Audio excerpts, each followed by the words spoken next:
नमस्कार and welcome you world affairs. मैं हूं प्रशांत धवन। आज के समय सब लोग यही सवाल पूछ रहे हैं कि अडानी हिंडनबर्ग केस में क्या हुआ, भारत की स्टॉक मार्केट लगातार गिरती क्यों जा रही है और कितना गिरेगी, क्या कोई क्रैश आ जाएगा। यहाँ पे आप देख पाओगे इंटरनेशनल मीडिया भी इसको ऑब्वियसली कवर करेगा।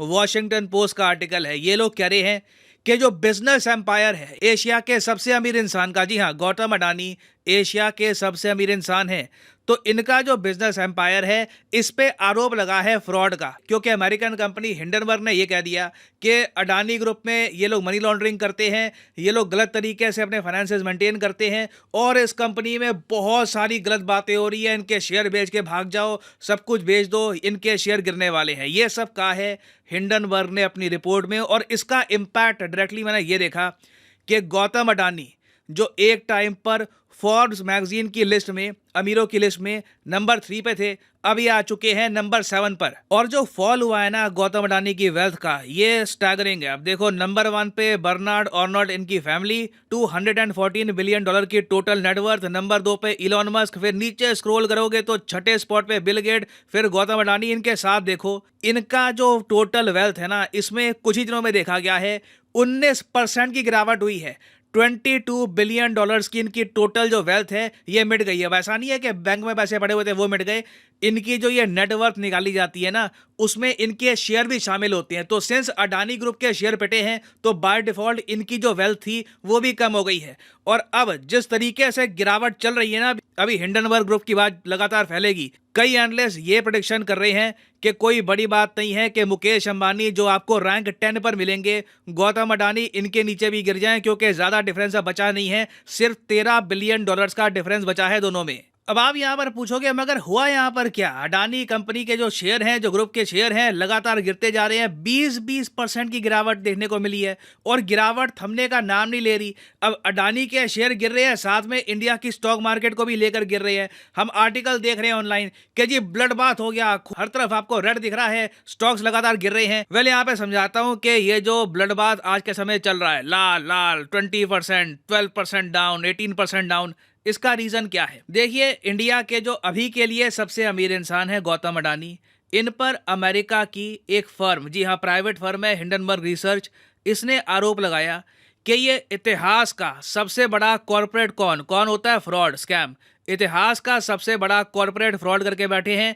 और इनके हिसाब से, हिंडनबर्ग के हिसाब से, इनके पास सारे सबूत हैं कि ये सब फ्रॉड कैसे हुआ था। वैसे मैं आपको बता दूं, हिंडनबर्ग ग्रुप की एक रेपुटेशन है। अगर मान लो आप एक बिलियनियर आदमी हो, आपकी बहुत सारी कंपनियां हैं, तो रात को ना आपको बुरे सपने आने चाहिए कि हिंडनबर्ग ग्रुप की टारगेट लिस्ट में आपका नाम आ गया, क्योंकि इन लोगों की एक रेपुटेशन है। इनका काम पता है क्या है? इनका काम सिंपली ये है कि एक कंपनी या फिर ग्रुप पर फिंगर पॉइंट करी, वहां पर कमियां निकाली, दुनिया को कहा के देखिए इस कंपनी के शेयर बहुत ज्यादा उठे हुए हैं, गिरेंगे, गिर गए, गिर गए, गिर गए, और ये सब करके ये बहुत सारी कंपनियों के शेयर गिरा चुके हैं। फॉर एग्जाम्पल, वेल्स फार्गो के शेयर गिरा चुका है हिंडनबर्ग रिसर्च। उसके अलावा टेस्ला के शेयर, ट्विटर के शेयर, एक बहुत ही फेमस कंपनी थी निकोला करके, नेथन एंडरसन जो बाय द वे फाउंडर हैं हिंडनबर्ग रिसर्च के, इन्होंने एक रिपोर्ट पब्लिश करी इस कंपनी पर और रातों रात इस कंपनी के शेयर 33% गिर गए। 2 हफ्ते के अंदर अंदर 33% की गिरावट। और हिंडनबर्ग रिसर्च सिर्फ रिसर्च पेपर पब्लिश नहीं करता, ये लोग साथ ही साथ ये भी कहते हैं कि इनका खुद का जो पैसा है ना, वो अब ये शॉर्ट सेलिंग में लगा देंगे उस कंपनी पर जिसको ये मानते हैं कि गिरने वाली है। अब शॉर्ट सेलिंग क्या होती है?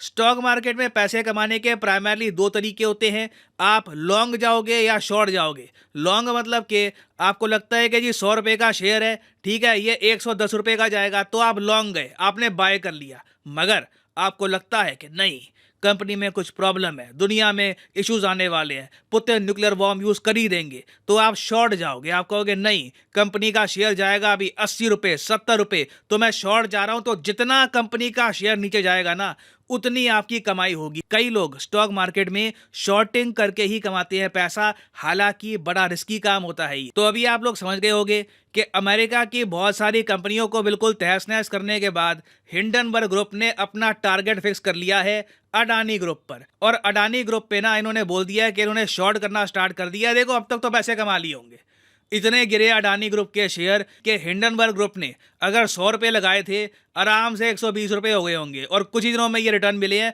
मगर ये कह रहे हैं कि अभी तो इनके शेयर ना बहुत ज़्यादा और गिरेंगे। इनके कई एस्टिमेट्स कहते हैं कि 80% से भी ऊपर हो सकता है कि गिरावट आए। अब आप पूछोगे मगर हिंडनबर्ग ने अडानी ग्रुप की कंपनियों में ऐसा क्या खोज निकाला? देखो, इनका पहला तो इशू ये है कि अडानी ग्रुप की जो ग्रोथ है ना, ये अननेचुरल है। इनकी कई कंपनियां हैं जो 3 साल में आप अगर देखो तो 900%, 1300%, 1400%, 2000% भी ऊपर उठी हैं। ऐसी ग्रोथ ना आप नेचुरल तरीके से नहीं ला सकते। इनके हिसाब से कंपनी में धांधली हो रही है। और धांधली ये कर कैसे रही है? पहली बात तो ये कहते हैं कि इनकी जो कंपनियां है ना, ये डेड बबल है। हिंडनबर्ग ग्रुप के हिसाब से अडानी ने कैसे ना कैसे करके बहुत सारा लोन ओढ़ लिया है, बैंकों को मना लिया कि मुझे लोन देते रहो। और इसलिए आप देखोगे इनकी कई कंपनियां हैं जिनका total net date industry average से दुगना आपको मिलेगा। For example Adani green energy है। अब जो काम ये कंपनी करती है ना, इनके सेक्टर में जो बाकी कंपनियां करती है, उनके यहाँ अगर नेट डेट एवरेज हुई 6.3 की तो इसकी है 12.1 की, मतलब कि दुगना कर्जा ओढ़ रखा है। वैसे ही आप देखो कई और कंपनियां आपको मिलेगी, अडानी एंटरप्राइजेस, उसके अलावा अडानी पोर्ट्स।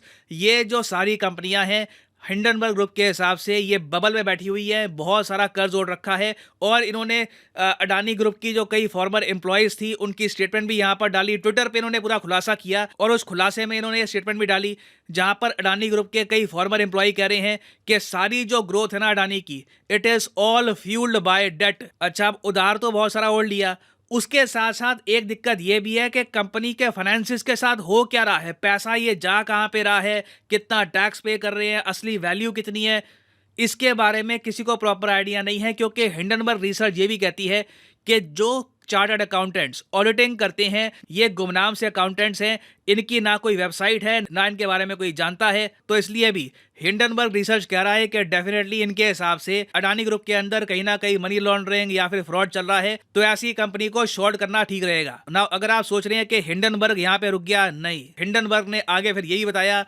कि अडानी ग्रुप में जो टॉप लेवल पे लोग बैठे हैं ना, वो बहुत सारे लोग तो अडानी फैमिली के ही लोग हैं। आप अगर घूम फिर के देखो तो ये फैमिली बिजनेस ही लगता है। क्योंकि आप गौतम अडानी के जो भाई हैं राजेश अडानी, जो आज के समय संभालते हैं एक बहुत ही इंपॉर्टेंट पोजीशन अडानी ग्रुप में, इनका हो चुका है 2 बार अरेस्ट। और बाद में इन्होंने एक लंबी लिस्ट दिखाई है कि अडानी फैमिली में कई इनके फैमिली मेंबर रहे हैं जिनको कहीं ना कहीं अरेस्ट किया गया टैक्स फ्रॉड के जुर्म में या फिर किसी और जुर्म में। और आज के समय ये लोग इस मैसिव ग्रुप को लीड कर रहे हैं। अब ये सब आरोप जब हिंडनबर्ग ने लगा दिए, अडानी ग्रुप के स्टॉक गिरने स्टार्ट हो गए। उसके बाद अडानी ग्रुप ने यह कहा है कि हिंडन ग्रुप के जो सारे आरोप हैं ये गलत है, ये बस एक अटेम्प्ट है अडानी ग्रुप का एफपीओ डिस्टर्ब करने का। एफपीओ आपको पता होगा, follow on public offering. Adani group का टारगेट था कि 20 से 22 हजार करोड़ रुपए ये मार्केट से और उठाएंगे अपने शेयर्स ऑफर करके। मगर जो ये हिंडनबर्ग ग्रुप की जो रिपोर्ट आई है उसने अडानी ग्रुप के जो ये प्लान्स हैं उनको बड़ा झटका पहुंचाया है। नाउ अब आप यहां पर पूछोगे इस सब में हमारा क्या, एज इंडियंस, एज इन्वेस्टर्स हमें क्यों डरना चाहिए? देखो, अगर आपने अडानी ग्रुप की कंपनियों में पैसे लगा रखे थे तो आपका लॉस हो चुका होगा, तो मुझे कुछ ज़रा बताने की आवश्यकता है नहीं आपको कि अब क्या होगा। आई मीन ऑलरेडी काफ़ी ये कंपनियों की जो वैल्यूएशन है गिर चुकी है। आगे मुझे पता नहीं कि ये कंपनियां कितना गिरेगी, क्या होगा, वो हमको देखना होगा भविष्य में कि क्या हिंडनबर्ग के जो आरोप है अडानी पे ये 100% सच है या फिर नहीं।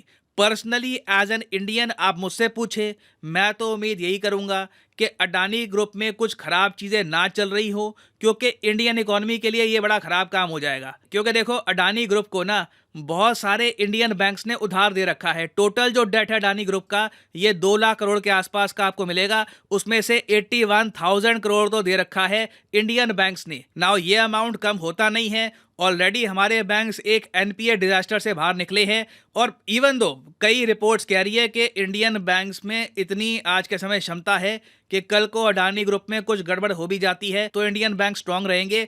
मगर प्रॉब्लम देखो ये हो जाएगी, मान लो हाइपोथेटिकली स्पीकिंग, अगेन मैं कहूँगा as an Indian, as a patriotic Indian, मैं तो यही चाहूँगा कि सिचुएशन सारी अंदर ठीक ठाक रहे और अडानी ग्रुप में कोई धांधली ना हो रही हो। मगर मान लीजिए जैसे ये हिंडनबर्ग कह रहा है, अगर ऐसा हो जाता है तो उससे इंडियन स्टॉक मार्केट में जो विदेशी निवेशक है ना उनका भरोसा उड़ जाएगा। वो कहेंगे इनकी यहाँ कंपनियां ऐसी होती हैं खोखली सी, बाहर कुछ दिखाते हैं अंदर कुछ होता है। तो उस केस में जी हाँ, इंडियन स्टॉक मार्केट ठीक ठाक गिर सकती है, ये डेंजर बना रहेगा। और फिर वैसे अगर हम बात करें म्यूचुअल फंड की, देखिए म्यूचुअल फंड में तो मुझे लगता नहीं है डायरेक्टली इतना लॉस होगा, क्योंकि इंटरेस्टिंग बात है, इंडिया के जो डोमेस्टिक म्यूचुअल फंड है ना वो अडानी कंपनियों के शेयर से दूर ही रहे हैं। इवन दो अडानी कंपनियों के शेयर खूब उठे हैं, जिस आदमी ने अडानी ग्रीन्स का शेयर सही टाइम पे ले लिया होगा उसने बहुत सारा पैसा कमाया। आपके सामने 2,000% ऊपर उठे हैं। मगर तब भी जो म्यूचुअल फंड्स हैं वहां पे आप देखो तो जो इनका टोटल इन्वेस्टमेंट है बहुत कम है, कहीं पे 1%, कहीं पे 2%, वो भी 5-6 म्यूचुअल फंड्स ही हैं जहां पे आपको मिलेगा कुछ निवेश। तो मुझे लगता नहीं है कि म्यूचुअल फंड में कोई बड़ा लॉस किसी को होने वाला है। मगर मैं यहाँ पे आपको एक और साइड भी दिखाना चाहता हूँ। अभी के लिए तो मैंने आपको दिखा दिया कि हिंडनबर्ग क्या कह रहा है, अडानी क्या कह रहा है। अब थोड़ा सा ये भी जान लो कि अडानी ना किस तरीके से इंडिया से बाहर भी निकलने की कोशिश कर रहा है। अडानी ग्रुप कोशिश कर रहा है कि इनके एसेट्स दुनिया भर में बने और अडानी एक ग्लोबल कंपनी बने। अडानी ग्रुप के पास ऑलरेडी इंडिया में बहुत सारे पोर्ट्स हैं, इस पर मैं वीडियो बना चुका हूं। मगर इंटरनेशनली भी अब ये बहुत सारे पोर्ट्स एक्वायर करने की बात कर रहे हैं। अडानी ग्रुप का टारगेट ये है कि 2030 तक ये दुनिया के टॉप पोर्ट ऑपरेटर बन के दिखाएं, और ये कर सकते हैं। इनके पास इतना पैसा है, जो सारा आप कह लो उधार लिया है, लिक्विडिटी इनके पास पड़ी है, पैसा है इनके पास, तो ये पोर्ट्स परचेज कर सकते। हाल ही में इन्होंने ये करके भी दिखाया था, आपको याद होगा। इजराइल में हाइफा पोर्ट इनका बिकने वाला था, चाइना की कंपनी पीछे पड़ी थी कि ये इसको परचेज करेंगे, इजराइल का पोर्ट ये परचेज करेंगे। अंत में इंडिया की अडानी कंपनी आ गई और अडानी पोर्ट्स ने ये इजराइल का जो बहुत ही इंपॉर्टेंट हाइफा पोर्ट है ये परचेज कर लिया। उसी तरीके से ये दुनिया भर में अब एसेट्स परचेज कर रहे हैं। देखो, मैं ये नहीं कहूँगा कि अडानी के पास कहीं से बहुत सारा पैसा आया, पैसा गायब हो रहा है, नहीं। ये लोग उसका बहुत सारा इंफ्रास्ट्रक्चर परचेज कर रहे हैं, पोर्ट्स परचेज कर रहे हैं, एयरपोर्ट्स परचेज कर रहे हैं। और आप जान के हैरान होंगे, अजरबैजान जो एक इंडिया के लिए फ्रेंडली कंट्री नहीं है, मगर अडानी ने टारगेट ये किया है कि यहाँ पर ये माइनिंग स्टार्ट कर देंगे। और अगर इनका जो पूरा ऑपरेशन है सक्सेसफुल होता है, अगर मान लीजिए अडानी इंडस्ट्री अजरबैजान में माइनिंग स्टार्ट कर देती है बड़े स्केल पर, तो उससे आप देखोगे अजरबैजान का जो सपोर्ट है ना लॉन्ग टर्म में पाकिस्तान को, वो भी थोड़ा बहुत कम होगा, क्योंकि इंडियन कंपनीज का जो निवेश है अजरबैजान में ये लगातार बढ़ता रहेगा। पैसा बहुत ही बड़ा रोल निभाता है काफी बार जियो पॉलिटिक्स में। तो देखिए, मैं इस बात को बिल्कुल इग्नोर नहीं कर सकता कि अडानी ग्रुप ना जब ग्लोबल जाने की कोशिश कर रहा है तो थोड़ा बहुत इन पर अब आरोप भी लगेंगे। मैं ये नहीं कह रहा कि हिंडनबर्ग की जो सारी ग्रुप वो इसलिए आई है क्योंकि अडानी ग्रुप ग्लोबल जा रहा है, नहीं, ऑब्वियसली नहीं। हिंडनबर्ग ग्रुप के अपने पॉइंट्स हैं, वो अपनी जगह खड़े होते हैं। अडानी ग्रुप को डील करना पड़ेगा कि ये जो पॉइंट्स हैं उनको कैसे काउंटर करेंगे। मगर लाइफ में भी आपने देखा होगा कि जब भी आप कुछ नया स्टार्ट करो, नई शुरुआत करने की कोशिश करो, कुछ ना कुछ झटके सामने आते हैं। तो अडानी ग्रुप के सामने ये टेस्ट है, ठीक है। अगर इस टेस्ट से ये पास हो गए, अगर इन्होंने दुनिया को ये बता दिया कि कोई दिक्कत नहीं है, हमारे ग्रुप में जो भी डेट ले रखा है वापस करने की क्षमता है, हमारे पास जो एसेट है वो जमीन पर दिखते हैं, पोर्ट है, लैंड है, सब कुछ टेंजेबल है, आप उसको छू सकते हो, और कल को ये ग्रो ही करेंगे, तो कोई बड़ी बात नहीं है कि अडानी ग्रुप इस सेटबैक से as a much stronger group उभर के आए। और अगर ये सारे आरोपों को अडानी ग्रुप झेल नहीं पाता तो डेफिनेटली कई सालों तक ये पीछे चले जाएंगे। तो देखना होगा फ्यूचर में होता क्या है। मैंने अपनी तरफ से बहुत ही न्यूट्रल पर्सपेक्टिव आपको बताने की कोशिश करी है, दोनों साइड का, अडानी का भी और हिंडनबर्ग का भी। और फाइनली मैं कमेंट सेक्शन में जानना चाहूंगा आपका ओपिनियन कि आप इस सारे इशू के बारे में क्या सोचते हैं, लिखेगा इसके बारे में, मैं जानना चाहूंगा आपका ओपिनियन। के लिए इंपॉर्टेंट जानकारी, अनअकैडमी के सारे कोर्सेज के प्राइस से बाद बढ़ जाएंगे, और अभी एज ऑफ नाउ एक मैसिव डिस्काउंट चल रहा है 20% का। तो अगर आपको अनअकैडमी का कोई भी परचेज करना है course, now is the best time.